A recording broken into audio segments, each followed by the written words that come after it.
Қайырлы күн баршаңызға. Сіздерге бүгін түрік халқының тәттісі шекерпаренің рецептін ұсынбақпын. Өте дәмді әрі нәзік болып шығады.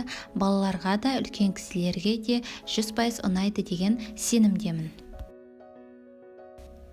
Бөлме температурасындағы сармаймен бір жұмыртқаны жақсылап араластырып аламыз. Үстіне сұйық май құйып, тағы да араластырамыз.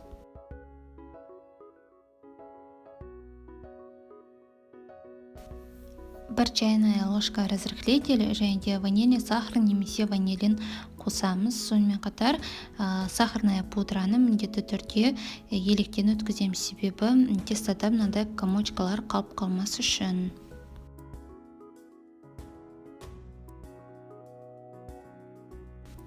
Барлығын араластырғаннан кейін ұнды да електен өткізіп қосамыз.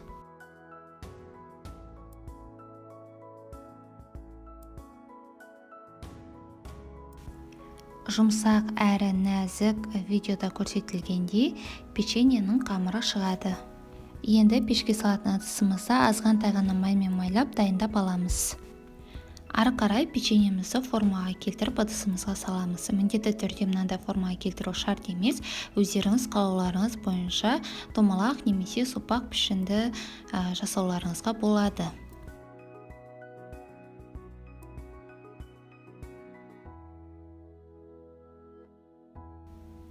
Үстіне осылай вилканың көмегімен узор жасап шығуға болады.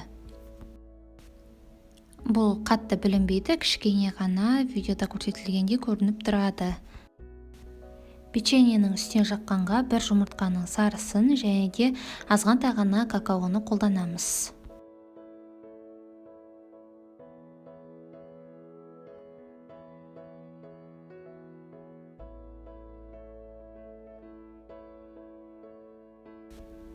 Қызып тұрған пеште 180 градуста 25-30 минут пісіріп аламыз. Сол аралықта 200 грамм шекерге 200 грамм су қосып, шекер ерігенше орташа отқа қоямыз. Яғни видеода көрсетілгендей сахарный сироп дайын болады. Дайын болған печеньемізге суыған сахарный сиропты үстінен құйып шығамыз. Сәндік үшін мен үстіне фисташка сепіп шығамын. Егерде сіздерде фисташка болмаған жағдайда кокосовая стружка, жаңғақ немесе миндаль сепіп шықсаңыздар болады. Біздің шекерпаре тәттіміз дайын. Видеоның соңына дейін көргендеріңіз үшін рахмет. Сіздермен болған Ұлжан Атабайқызы.